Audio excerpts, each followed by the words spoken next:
This is Hadrian Radio, coming to you from Free Catalonia, a KA radio production.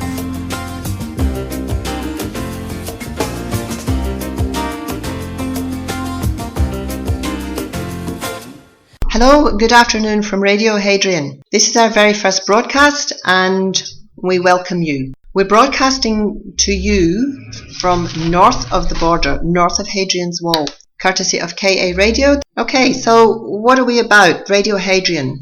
We're not a music program. We may bring music to you, but we are certainly not a music program. We've set up this program in order to bring you the truth about the Scottish and the Catalan independence movements. The truth which mainstream media don't tell and won't want us to talk about.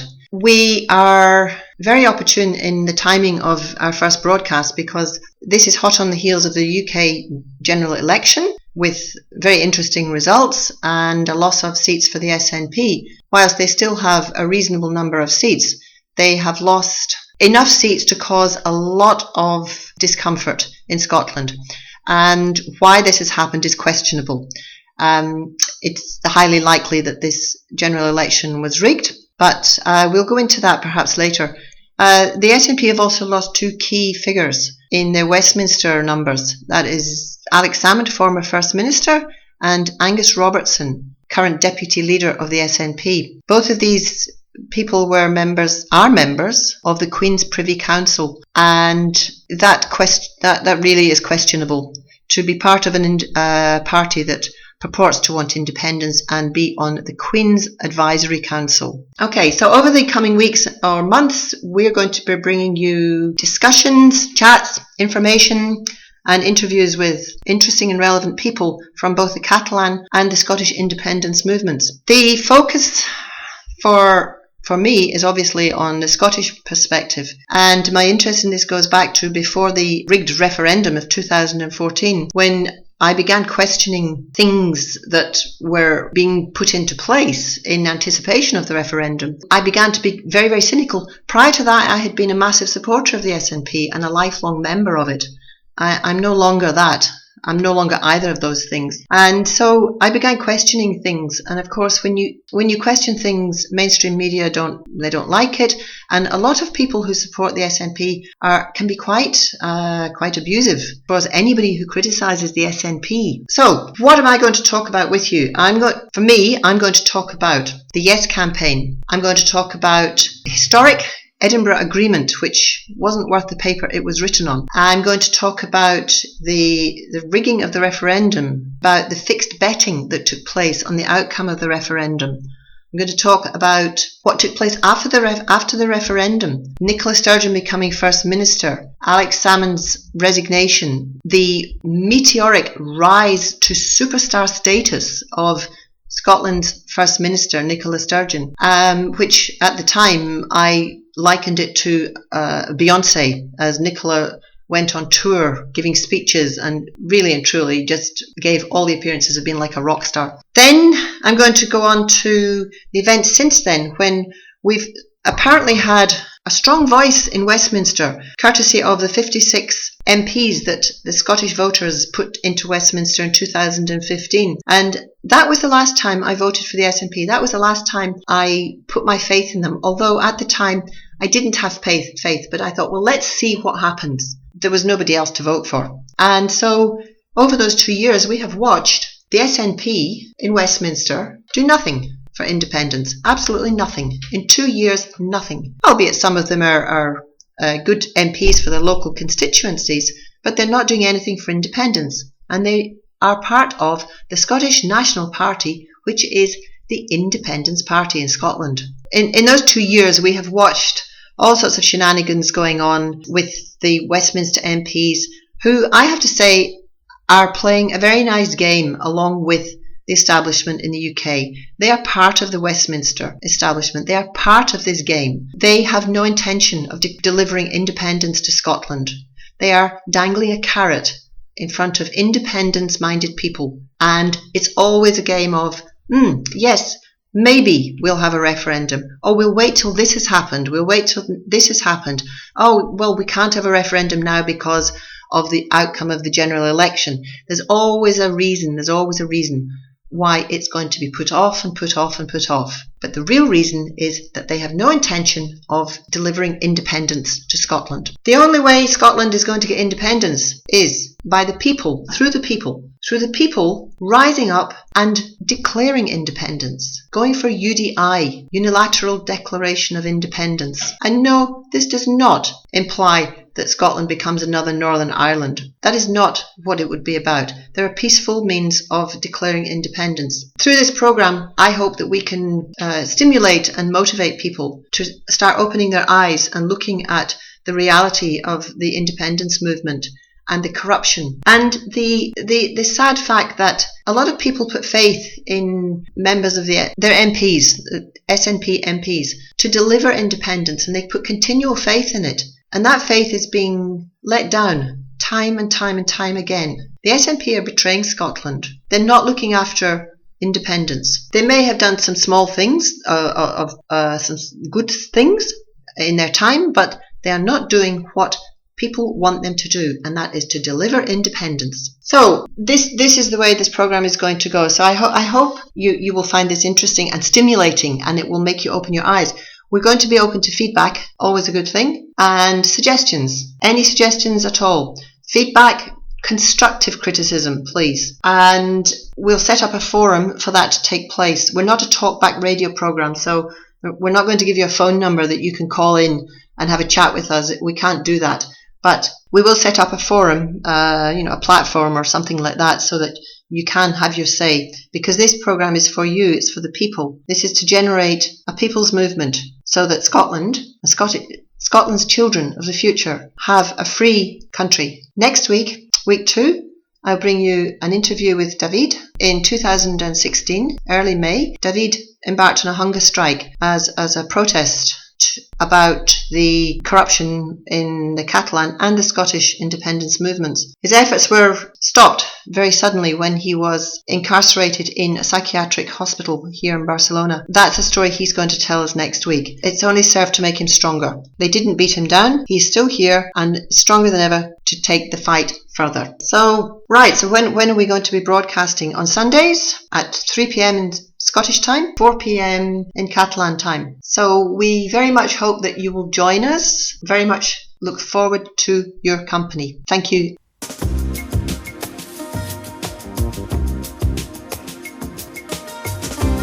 This is Hadrian Radio, coming to you from Free Catalonia, a KA radio production.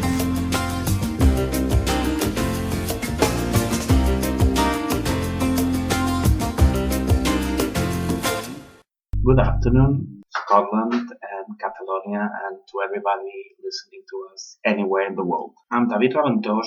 I'm here to tell you truths about the Catalan and Scottish independence processes, and also about big things in the world we live that are not told to us in the way they happen, made up preparation to keep us part of this system and avoid that we ever become free. I want to thank KA Radio for this opportunity, because it's actually a matter of life or death for some of us. We know for a fact that we are being censored, and the things you're gonna hear almost every Sunday in KA Radio cannot be said or written or broadcasted anywhere in Catalonia, private or public media.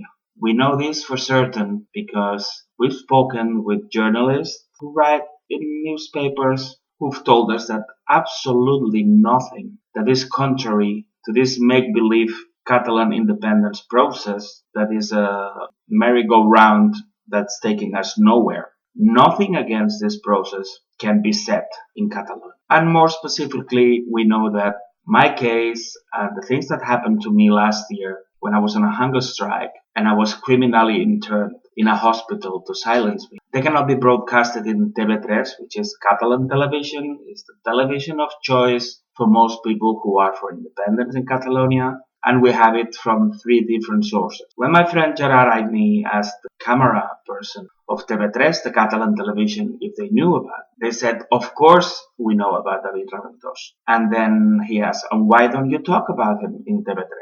And they said, well, you'd better talk to our bosses. And we have confirmed that from 2 extra sources. So it's total blackout So yes, it's happening here in Europe, in European Union, in a so-called democracy. But one of the things we'll tell you in these programs here is that Spain never became a democracy. There was a monkey business of a transition in 1975 where Franco said, we have left everything tight and good tight. It's a good tie, it's a good knot.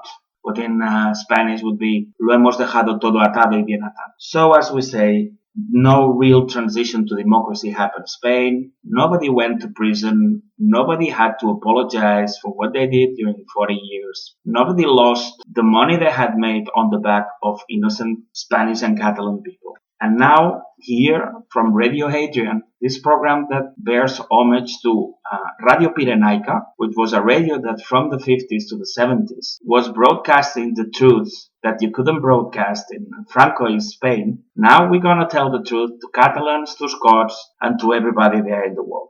But first of all, let me introduce myself. As you know, I'm David Raventós. I became pro-independentist in Catalonia at the end of the 80s, when I entered university in law school. There I became member of Federació Nacional d'Estudiants de Catalunya, or FENEC, which was the pro-Indi student union there. And there I met people like Oriol Junqueras, who's now the deputy prime minister in Catalonia, or Josep Rull, who's a cabinet minister in Catalonia, or Francesc Homs, who until very recently he was the main speaker of one of the main Catalan parties in the parliament in Madrid, or Joan Vives, who's the real kingmaker in Catalan politics, and is one of the persons who almost no Catalan knows, and that we're gonna discover who this very fishy, dark character is, or Alexandra Palousier, his then girlfriend, and now a famous panelist and policymaker and famous person, or David Madí, who was the spin doctor and main strategist of Artur Mas, which is the former president of Catalonia. Well, all these people, we shared responsibility in FENEC. I was there, I was vice president of the student union, I was the founding vice president of European Law Students Association Barcelona, and had every position you can have in university. That might not seem important, and it's not like with any interest or arrogance, because I'm really just a normal person, but we can only count on normal person in this, because everybody we love and respect works for the other side. If I'm saying these things, is to put in context why all the things that have happened to me the last 3 years have happened. Imagine somebody who started with all the movers and shakers that ran Catalonia, who's actually saying that they work for the enemy and that everything they've told us, 7.5 million Catalans, it's a lie. Well, that's what happens. I'm not a panelist. I'm not somebody who has opinions. As far as I know, the only whistleblower in the Catalan process. And that's what makes me a threat for them, even when I'm a normal person, because they fear normal persons. Because the deception they've pushed onto 13 million Catalans and Scots is of enormous proportions. It's like we have an elephant in a room, and everybody who should see this elephant of referendum in Scotland and 3 years and nothing really happening in Catalonia, they don't want to see it. So the first person that tells that the emperor is naked, like the emperor new dress tale, is a serious threat. That's why, well, after dedicating myself to selling franchises for 10 years, back in December 2013, when the then Catalan president Artur Mas decided to make a double-tier question about, do you want Catalonia to have a known state? And in the affirmative, do you want this to be an independent one? Well, that question beggars belief, and that question made it actually impossible to hold a referendum for independence in Catalonia in 2000. So then, at the last minute, at the trick of a hat, they had to turn it into a participation process, which is something very typical here in Catalonia. They invent words that tell the world that this process is not serious. So everybody who runs the world, every secret service, every politician, every media knows that nothing's really serious here. It's just an enormous lie of consumption only for the Catalan people. Well, when they made this double question, which is against the rulings of the Commission of Venice, which is the one that is relevant when you organize a referendum, I stood against it. And then the nightmare began. They started to insult me in social media. I started receiving calls from people that hadn't called me for 20 years, telling me to stop giving problems. Some politicians called me and tried to stop me. And, well, Then I stood my ground, and then the threats went up, and then so-called pro-indie people started slandering me. They said they would bring me to court for sexual harassment, and they said they would invent proof. And as I didn't surrender, I didn't quit, they started sending a slandering letter to my contacts in Facebook saying that I was a sexual harasser. And then they also threatened me in the street, somebody who's supposed to have been in prison for belonging to Terra Lliure, which is a kind of terrorist group or armed band. These words are always difficult because they're loaded with meaning. So they started doing all these kind of things to me to stop me. I didn't. I'm a person who's been in Convergència, Esquerra Republicana de Catalunya, Reagrupament, and Solidaritat, which are 4 political parties which are more or less independentist. At least their grassroots are. Sadly, and I think I speak also for Scotland, 99% of the grassroots want independence. But alas, there's always this famous 1% or 1 per thousand who accidentally happens to be on the decision-making position and on top that doesn't want it. So just to prove why I'm going through the things I'm going, back in 2012, with my friend Ramon Carné, and one of the real heroes of Catalonia, that one day, one of the unsung heroes that one day will be recognized, we had interviews with members of the 4 pro-indie parties trying to get them to go together to elections. And in the end, it wasn't possible because the vice president or deputy prime minister today, Muriel Casals, said that it wasn't possible. So it didn't happen. And all this state of things I'm trying to synthesize, and we're going to be more fluent in the next programs, and my English possibly will get better along the way. But all this state of things brought me to start a hunger strike the 3rd of May 2016. And this hunger strike was for UDA, both in Scotland and Catalonia. And the reasons for merging Catalonia and Scotland is because no matter what they tell us, both countries have a lot in common. We both lost our freedom 300 years ago. Both countries are having a growing independence movement. Both countries are part of European Union and NATO, which means that it is very difficult for us to become independent through normal process, because you don't leave a NATO member state just because the people march and vote and have saltires or esteladas flying in their balconies. It takes a bit more imagination and sadly a bit more courage. So this state of thing made me to bind Scotland and Catalonia and start a hunger strike to denounce both the situation in Scotland and Catalonia. At that moment, there was an overall majority in Holyrood, and there was 56 out of 59 in Westminster. So I think Scotland has the sad record of having had the biggest majority for independence never to bring independence. So it makes you wonder if the SNP is really a party for independence. I don't know, it's like somebody says that he's a vegetarian or a vegan, but stuffs himself up 3 times a day in a fast food restaurant eating burgers or any kind of meat. Well, somebody who can make independence and doesn't make it, it's a fake independentist. Anybody not suffering from cognitive dissonance could tell you that. So I started this hunger strike, and I started denouncing people left, right, and center, and I managed to be in the most famous program radio in Barcelona, and they interviewed me, and after that, silence. Absolute silence. Well, obviously somebody picked up phones and made the precise calls, so it was a total blackout. And we started making videos about Catalonia and Scotland, but nobody came. We were making a press conference and nobody came. Only 2 newspapers came, which names I won't honor by mentioning, but they slandered me. They made interviews to me and then they pretended that I was not really doing a hunger strike, and they slandered me. They changed my words because they were trying to mock me. Okay, because back then the plan was already to make me look like a madman. And then on the 14th day of hunger strike, a friend brought me to a hospital to have my level checked.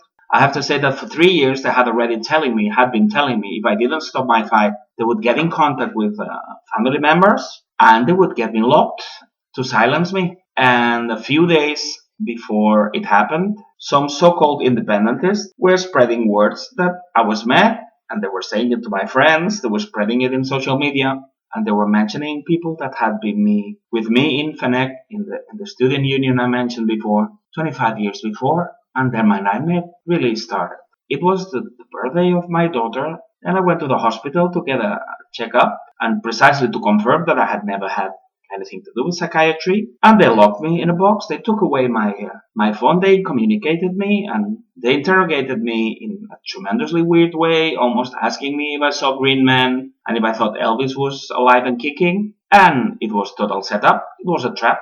I was decreed to stay there by a Spanish judge, and I was kept there for 2 months with the wrong diagnosis, with experimenting with me with medicines, like some medicines like Depakina and Risperidone, one of which is for epilepsy, which I've never suffered from. They were playing with a cocktail up and down and changing. My diagnosis changed, and they kept me there, chemically tortured for 2 months, and that's it. For 2 months, closed in a mental institution for daring to tell the truth of Catalonia and of Scotland, because as far as I know, I'm the first person in Catalonia to talk about the referendum. And after that, for 3 months, I felt like a vegetable. I had no urge to live, and I didn't move, and I felt like never suicidal. And I want to clarify this. I'll never commit suicide. I'm never gonna make it easy for them. I'm gonna go to any lengths to bring down this corrupt regime that is killing, threatening, and putting people who are right in mental institutions. You'll have to kill me, but I'm not gonna make it for you,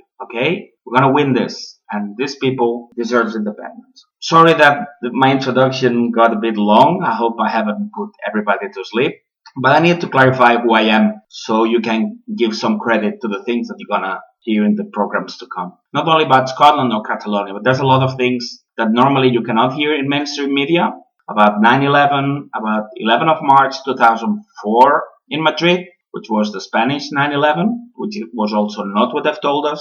You're gonna hear about the truth about AIDS, which is a tremendous scandal and crime, very different from what they've told us it is. You're gonna hear about the criminal use of non-scientific psychiatry, as my own case proves, where psychiatry is a domination tool that they can use to put you in a hospital, in a mental place and asylum. You're gonna hear about the true story about Columbus and the discovery of America. Let's call it discovery because there was people there, so it's a wrong name, and also the Chinese and the Vikings and lots of people have been there. But what is known as the discovery of America is total forgery of history. So most things they've told us about, possibly I'm not going to get a lot of Italian friends when we talk about this, because Columbus was not from Genoa and he was not Italian. But on the other hand, we might bring some solace to native Indians that get a bit bored with Columbus in the way it's happening nowadays in our States of America.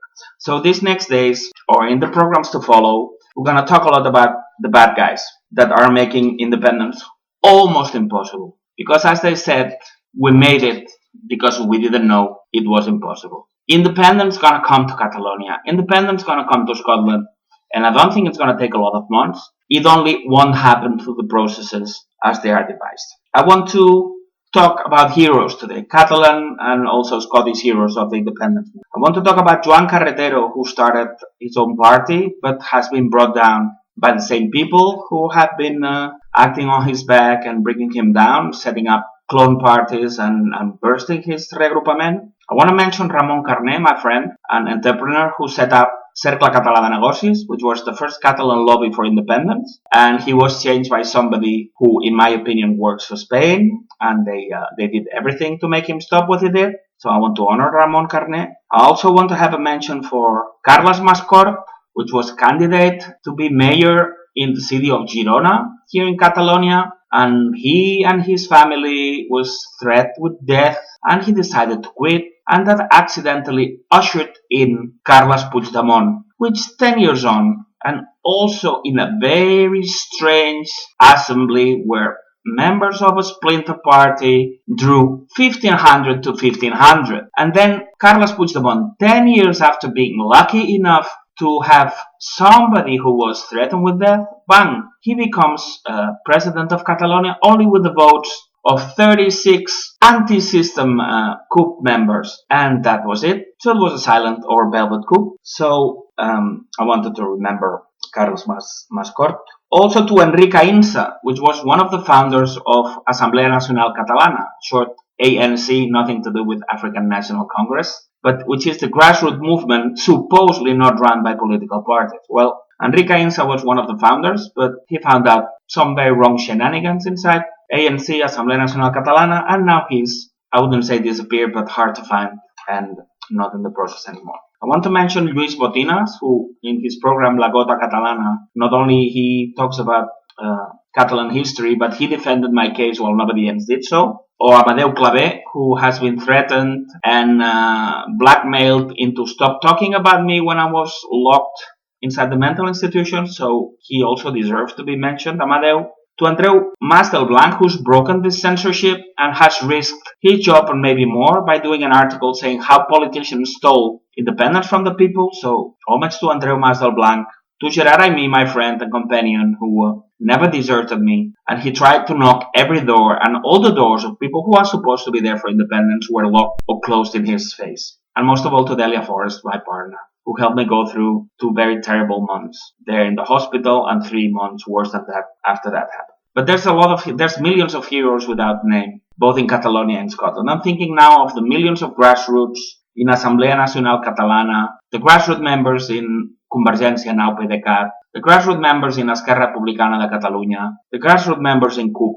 All these people, some of them pensioners or people working from home or unemployed people, students, workers, these millions of people who are canvassing and marching in Catalonia and Scotland. Those people are the heroes of independence. And in Scotland, I want to mention my friend Ian Tuff, the last Jacobite, who also standing up a corrupt regime in Scotland and who was trying to find a way out of the corrupt referendum system and help you declare independence. To all of them, just say that we're doing this for you. Some of us are not going to surrender and we're not going to stop until we bring independence. This is for you and we're going to make it, no matter how hard they make it for us, because independence belongs to the people and the people will take it. It's a good moment to start this program because it's coincided with general elections in the UK and the Catalan date of the question for the referendum. About general elections, I'll just say that even when the SNP have lost 21 seats, both according to its manifesto in 1997, according even to Margaret Thatcher, which one wouldn't be suspect or one be suspicious of being pro-Scottish independence, said that the only thing you need to declare independence is a majority of pro-Indi seats in Westminster coming from Scotland. Well, that is as true with 35 as with 56. So it's just a matter of declaring UDA, because UDA is the only way to independence. Let's give some fact. 107 countries have declared independence by UDI. Well, none of them have declared independence after having a first referendum that was rigged and winning it in a second referendum. So I think that it's clear, 107-0, that intelligence and love of independence is pointing to UDA. And I won't go much farther into general election in UK because there's been enough analysis on this, but it's enough for us to declare independence. One thing I'll say is, for those of you who are sad because you've lost Alex Halman and Angus Robertson in Westminster, there's a silver lining in that, as always. Think that there's 2 less members of the Privy Council representing Scotland from then on. But then again, think a bit more, because only thinking, we need to think. We don't need to follow. We need to be one-person armies. We need to be free thinkers and we need to open our eyes. How can you be at the same time a leader of Scottish independence and member of the Privy Council? It beggars belief. About the question in Catalonia, I'll try not to bore you with all the reasons why it doesn't matter what they said. Everybody is happy now in Catalonia because we have a date and we have a question. But the problem, as with everything in life, it's about timing. We should have done a referendum 3.5 years ago, and they decided to make an opinion poll. So now we have a date and a question, which is the 1st of October, with a question which is, do you want Catalonia to be an independent state under the political system of a republic? And the question is, no way in Catalonia can hear what I'm going to say now, because actually you get in a blacklist and you never work, never again in Catalonia. The question is, we've lost 3.5 years, we've lost 70,000 million euros in tax deficit in the last 3.5 years. We've lost 40 points difference in favor of independence. And they didn't sign anything. These people appeared and said, we're gonna do this, we're gonna do that, but they didn't sign anything. So it's just like a smoke screen. They didn't comment what percentage we need for winning, and something which is really a scandal for me. It was really weird. They were announcing this morning, but the morning papers on the unionist side already knew what the question was and what the date was. So it makes you think if the Spanish State Department has sent the question both to Spanish newspapers and to Catalan politicians, so they could announce it at the same time. But then, last but not least, is the question of mentioning a republic. I mean, I prefer republic to monarchy any day of the week, but that's not the issue, because the Republicans was the red side in the Civil War, and a lot of old people associate republic with Civil War. So what's the need of calling it a republic? Republic is on top of that. It's propaganda or publicity of one political party, which is Republican Left of Catalonia, which is ERC or ERC, as we say here. So why should they make propaganda of one of the parties?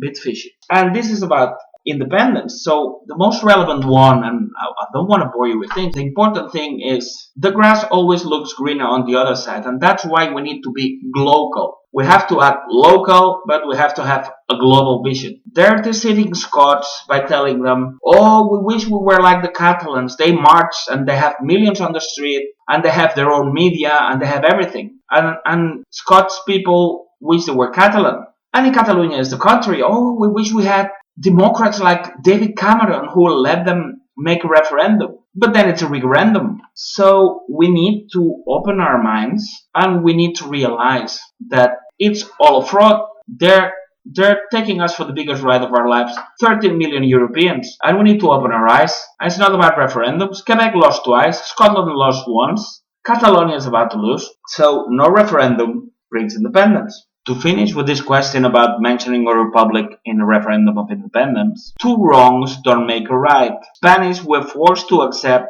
Francoist monarchy, Juan Carlos, a guy with lots of sex affairs and money issues that are not clear, and his son-in-law should have been in prison, but he was set free he's supposed to be in prison, but he's living the life in Switzerland, and all these things were bundled into the constitution. So there was not a real choice. Now we cannot do the contrary. Republic I favor, but it shouldn't be linked with independence. Independence first, and we cannot divide ourselves. We need everybody who wants independence to gather momentum and bring independence about. And then it's for the people of Catalonia to decide in an ulterior or posterior referendum if they want republic or if they want monarchy or whatever form they choose to have. On another order of things, it's important to link Scotland and Catalonia because there's a number of persons which are supposed to work for independence, and they have all these nice gatherings and they meet in Scotland or Catalonia or Flanders, everything, most of the times under the umbrella of ICEC, International Commission for European Citizens. But these people that go by the names of Humza Yousaf, Shona McAlpine, Brendan Angus McNeil, or another order of things, Stephen Noon, who was the head strategist of the Yes campaign. They don't work for independence. On the Catalan side, there's Joan Vives, which I've known for 25 years, and it took me 23 years to understand that. I have no problem saying that for sure he works against Catalan independence, infiltrated in this process. And the other two happen to be his university time girlfriend, Alessandra Pelusier, and his new partner, Anarque. So it's very cozy and very nice and dandy. Well, these people, Anarque appears frequently in media, and she was, last time I checked, contributor to Bella Caledonia. All them, they have gatherings, and they come to Scotland and they lie about Catalonia, and they come to Catalonia and they lie about Scotland. And I would like to mention here something which is relevant and which goes about Stephen Noon. Stephen Noon, for those of you who don't know, was the head strategist of the Yes campaign in the referendum or referendum or neverendum in 2014. And he came to give a conference in Barcelona, and I don't think he expected to have nobody who knew a bit about the Scottish referendum. So he gave a very rehearsed conversation in the presence of Alessandra Pelusier, which I've known for 25 years. figures. And with Joan Vives, this very dark character, which we'll discover in programs to come, how he's the kingmaker of Catalan politics, while 99.9% of people don't know who he is.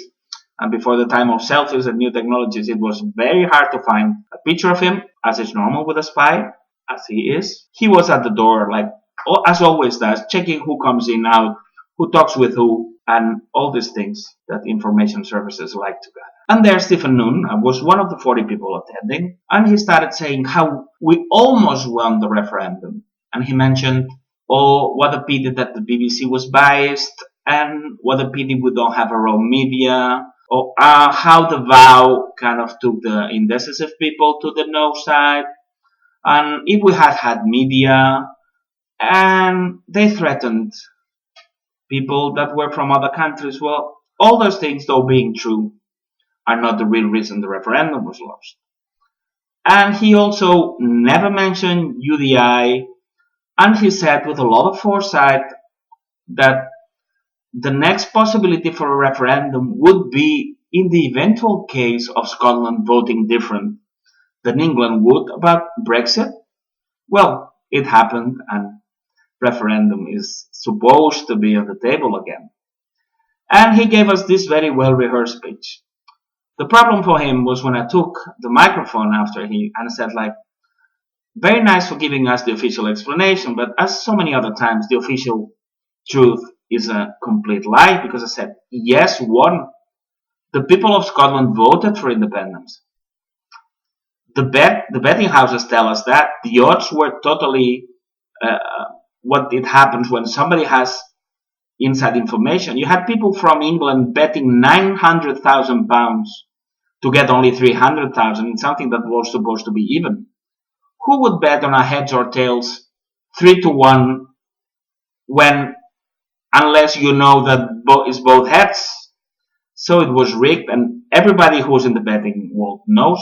76% of people bet for yes, and there were Scottish people, and only a minority voted for no, and that happened to be English people. That's insider trading, and even a company paid bets before the referendum. So it's rigged. Walks like a duck, quacks, and seems like a dog, so it must be a duck. And I told him also about the tampering with postal votes and the blank ballots, and no exit polls, no local counting, no chain of custody. Well, this Stephen Noon almost had a fit there and there. I mean, he started moving in a chair. I thought he was going to collapse, and he didn't answer any of my questions, and he ran away from me as soon as he could. So for me, there's no doubt that Stephen Noon works for Westminster. That's my opinion. If I had to risk my life, I would bet on it. And the truth of this is very relevant, because the head strategist of the Yes campaign and policymaker of the SNP doesn't get chosen by a lot of people. It must have been 3 or 4 people right at the top who chose him to be head strategist. Well, you cannot win a referendum when your head strategist works for the enemy. And that's about it. We're gonna mention other Scottish people that are relevant in the so-called way to independence or road to independence. And but today I would like to talk about the death of Muriel Casals, which is the Catalan Willie McRae, a death that has been made pass as an accident, but those who have dared to investigate it, we know better.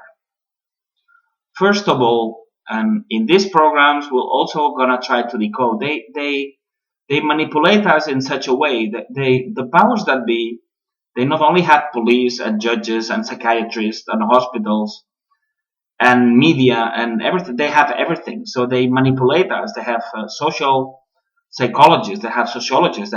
And they know how to manipulate us, and they work at it. So they always tell us that we have to prove everything. Well, they don't prove things. They brought us to war in Iraq without the proof on weapons of mass destruction.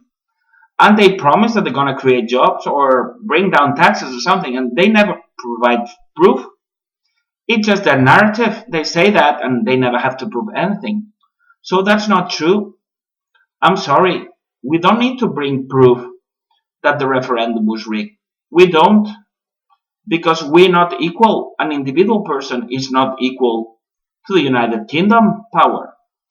It's the other way around, and it's them that have the burden of proof.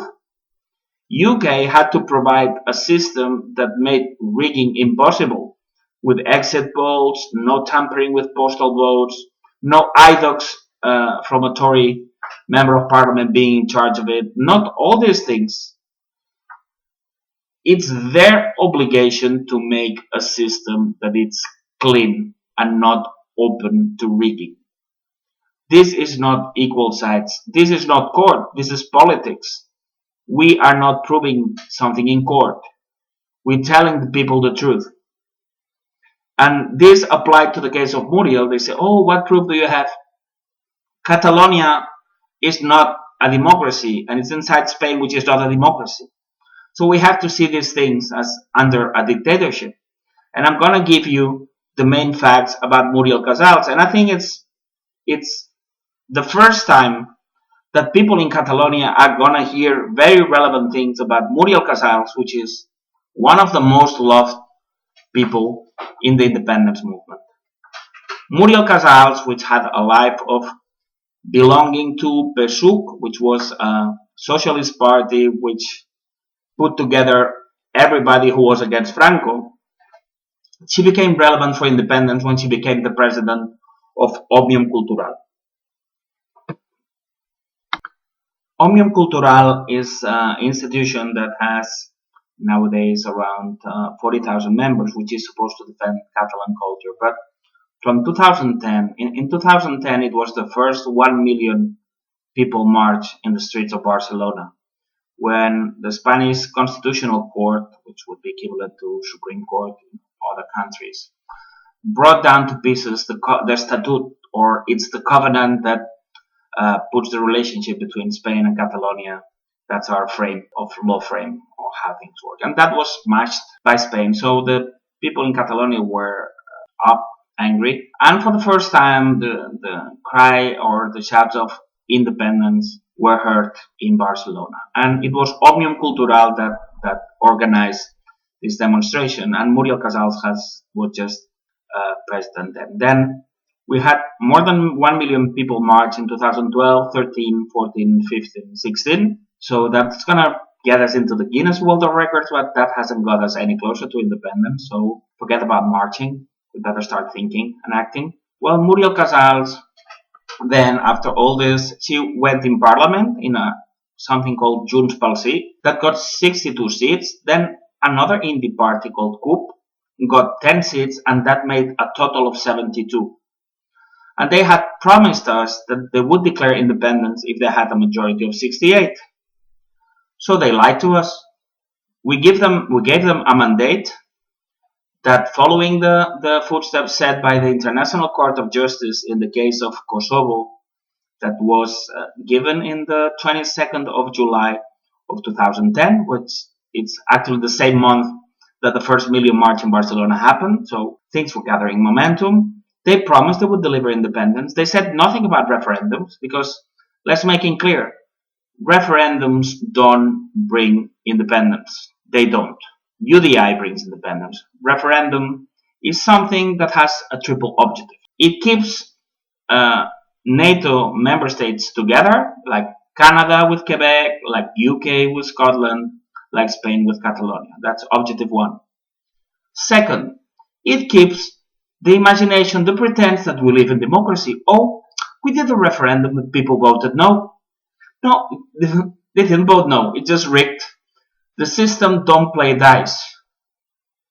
The system wants these countries to stay together, and the independence of Scotland is only in the interest of the people of Scotland, not its running elite, not those that are members of the Privy Council, not them. They have very nice life in London. Ask Angus Brendan McNeill or Stuart Hosey if it's nice life in London, or is it not? So they don't really want independence. They want to milk independence. Just remember the book of Alex Salmond, which says the dream will never die. Well, I'm sorry, but independence for a lot of us is not a dream. It's an objective we are ready and willing to risk everything to get. It's not a dream to milk our illusions and to have very nice paid jobs and lots of attention and lots of nice life riding on our dreams. It's not a dream, it's an objective. So the second objective is to let us think that there's democracy in Europe when there's not. Well, then the third objective is to disappoint us for 50 years. You've seen the marches in Catalonia, 1.5 million, 2 million, human chain. We voted in 700 non-binding referendums in cities. We do a participation process and we win 85 to 50. So we do everything and then we do a referendum and we lose it. So the message is very clear. If 2 million marching wasn't enough, we have to wait 50 years till maybe we're 4 million marching, which will never happen. Referendums don't bring independence. It's the placebo. It's the pill to keep us inside this matrix, this Brave New World, this 1984, this The Truman Show.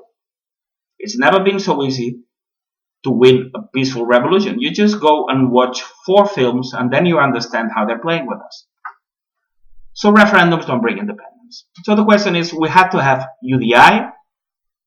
Then we had a very strange thing where Carles Puigdemont becomes president when nobody had voted for him. That's something we're going to explain if nothing happens to us in the next days. To the people of Catalonia and to the world, how we had a velvet coup, not very different from Gough Whitlam in Australia in 1975, where there was an inside coup in the same party and Carles Puigdemont voted only for 36 people, became president by surprise.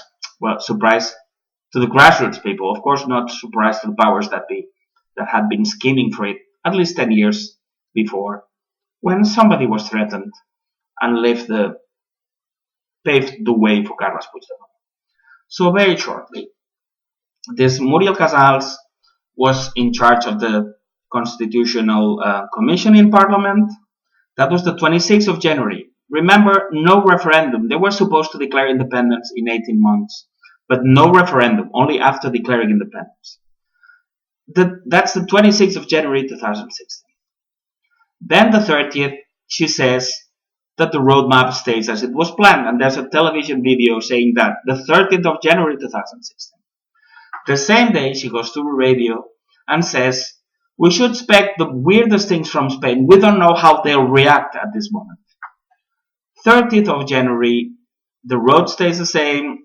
We can expect everything from Spain. And that same day, a bicycle in Barcelona ran her over. And 2 weeks after that, bam, she's dead. But no investigation, nothing. Nobody has commented on a lot of strange things. And remember, we don't have the burden of proof. We don't live in a democracy, so we cannot expect here the rules that apply if we were living in democracy. We don't. We live in a dictatorship that never stopped being one. Remember, tight and well tight. It's Francoism without Franco. Well, the facts is as follows. She enters the hospital. She is conscious.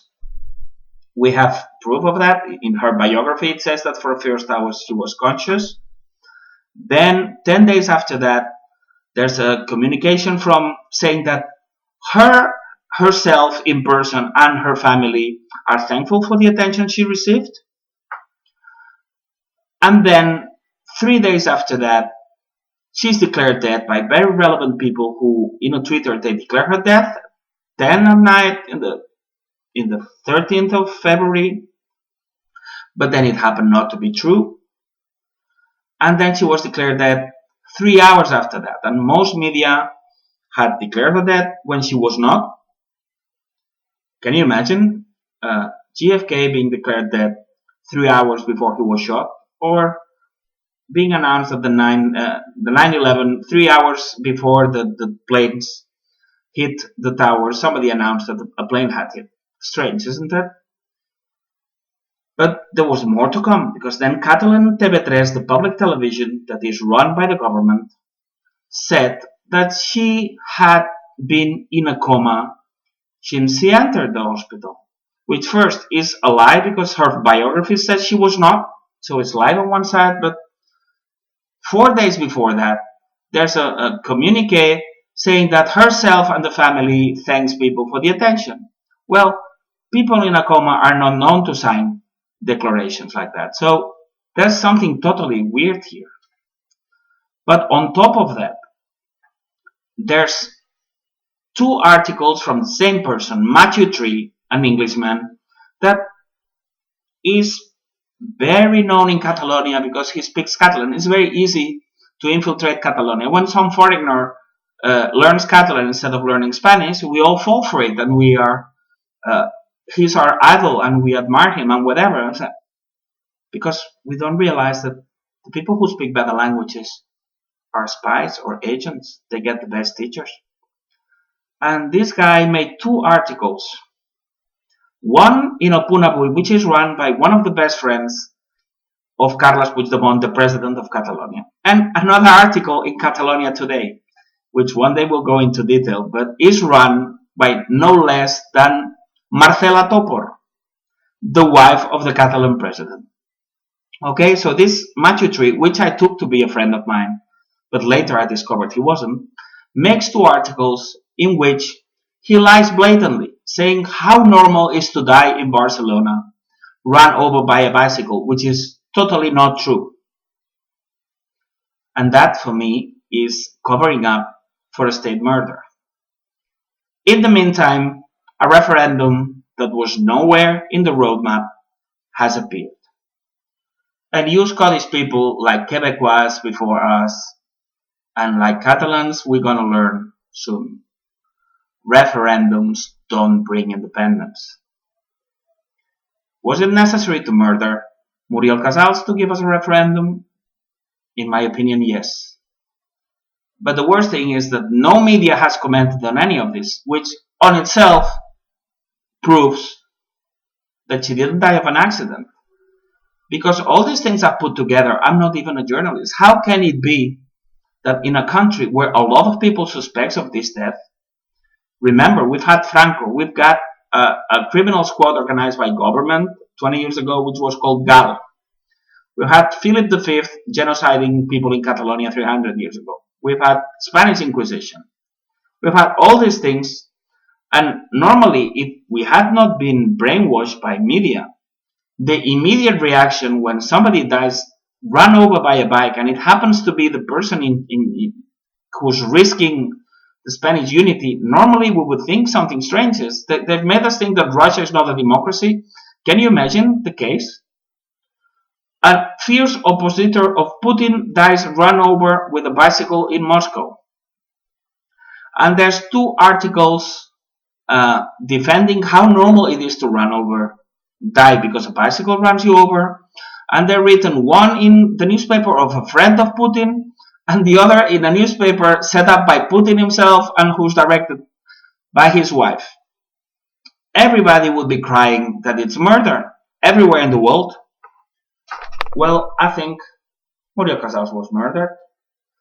And as far as I know, I was the first person to say it. And the first person to say that Muriel Casals was possibly or probably murdered.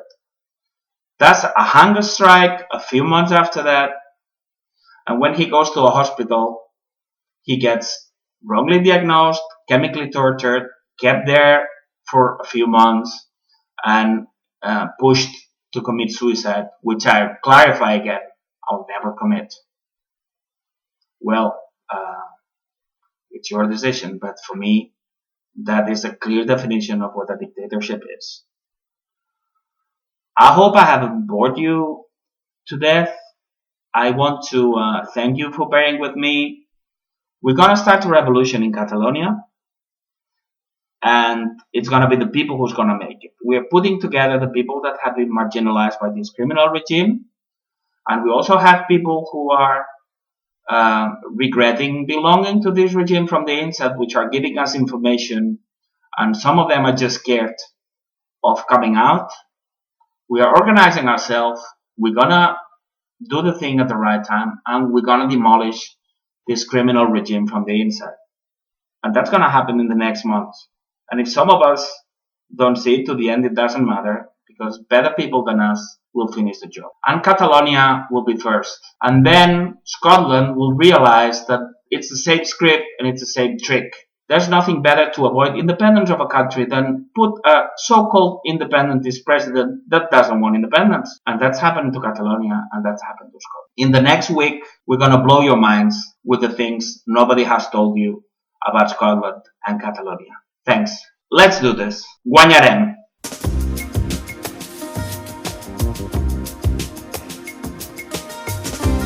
This is Hadrian Radio, coming to you from Free Catalonia, a KA radio production.